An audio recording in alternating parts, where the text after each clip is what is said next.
وأعطي الكلمة الآن لمعالي السيد أرارات ميرزويان وزير خارجية جمهورية أرمينيا.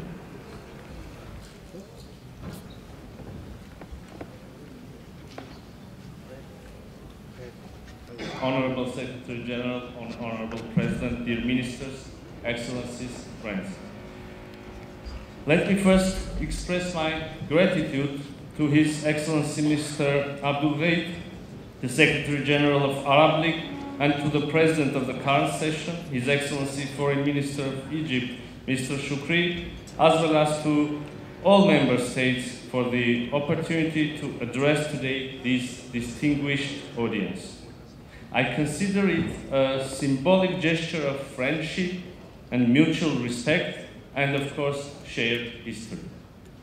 I would like to start with praising the centuries-old relations between Armenian and Arab nations.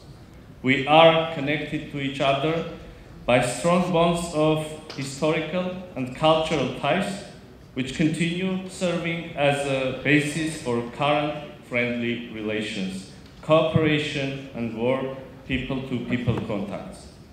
Throughout history, our nations have lived side by side and shared each other's joys and griefs.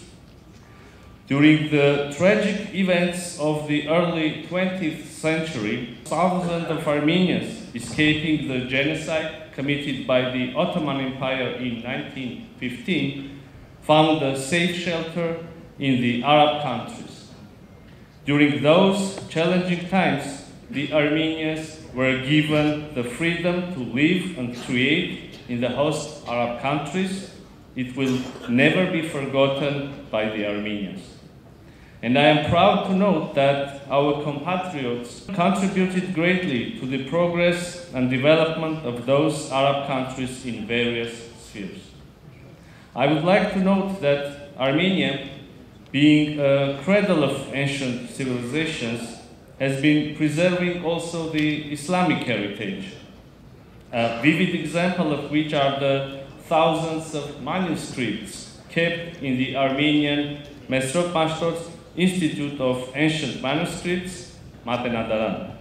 In the heart of our capital city, Yerevan, we proudly preserve and exhibit Arabic manuscripts, including masterpieces of Arabic calligraphy, such as the first scripts of the Holy Quran, the rare books of religious, philosophic, historiographic, philological content. Armenia and Arab countries also developed close relations and fruitful cooperation on state level. There is full understanding between Armenia and the Arab countries on important issues, including the peace process in the Middle East. Dear colleagues, in our region, Armenia is engaged in talks with Azerbaijan discussing normalization of relations between our two countries, aimed at establishment of peace in the region. I do not want to go into the details of the full-fledged aggressions against the peaceful population of the Nagorno-Karabakh and the sovereign territory of Republic of Armenia. Neither I do want you to find yourselves in the middle of the accusations and fighting. Instead, I would like to draw the general picture of the overall processes. I want to emphasize that Armenia rejects the use of force or the threat of force and is trying to negotiate with the neighbors in good faith and is committed to finding fair solutions to all outstanding issues through diplomatic means.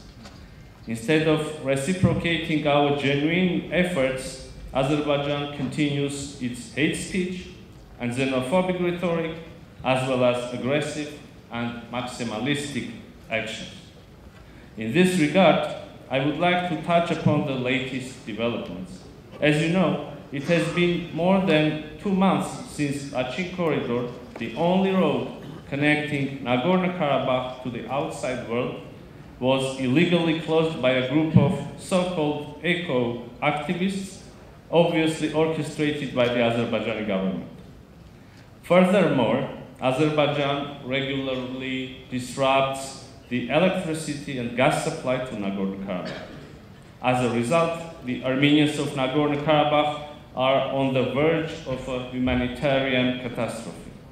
Instead of engaging with local authorities in talks on the rights and security guarantees of the Armenians of Nagorno-Karabakh, the highest leadership of Azerbaijan calls on the people of Nagorno-Karabakh to leave their homes, aiming to deprive them of their homeland and realize its policy of ethnic cleansing. In the context of the blockade of Lachin corridor, I would like to underline that on 22nd February this year, the International Court of Justice issued a legally binding provisional measure against Azerbaijan. In the mentioned order, the court has found that there is an imminent risk of irreparable harm to Armenia's rights and ordered Azerbaijan to take all necessary measures to ensure unimpeded movement of persons, vehicles, and cargo along the Lachin corridor in both directions.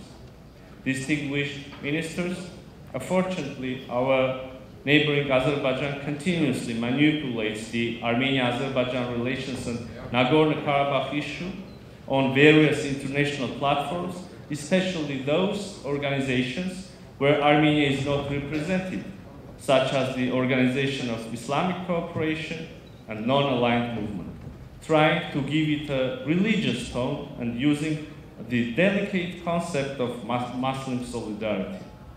We expect that such attempts will be rejected and will not drag our friendly Arab countries into the field of religious discord. We should prevent any further attempt of giving a religious tone to the pure political and humanitarian disputes.